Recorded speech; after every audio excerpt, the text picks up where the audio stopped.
هو ممكن تفتح باب وتلاقي نفسك في كوكب تاني. الغريب إن في ناس بتقول إن ده حصل من آلاف السنين قبل الميلاد. في حضارة غامضة اسمها السومريين سابوا رسومات ونقوش في أماكن زي تل العبيد.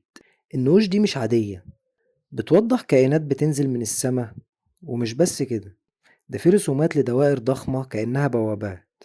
السومريين قالوا إن الكائنات دي اسمها الأنوناكي، وجايين من عالم تاني وبيستخدموا أبواب بين العوالم. الموضوع موقفش عند الحضارات القديمة. ده في سنة 1943 حصلت تجربة غامضة جدا في أمريكا اسمها تجربة فيلادلفيا. ناس كتير ادعت إن السفينة اختفت وبعدين ظهرت في مكان تاني خلال ثواني. وفي ناس قالت إن ده كان أول محاولة لفتح بوابة زمنية، والعلم الحديث نفسه ما أنكرش الفكرة. في المنظمة الأوروبية للأبحاث النووية العلماء بيستخدموا أكبر مسرع جسيمات في العالم عشان يدرسوا بيه حاجة اسمها الثقوب الدودية، وهي فكرة موجودة في النسبية العامة.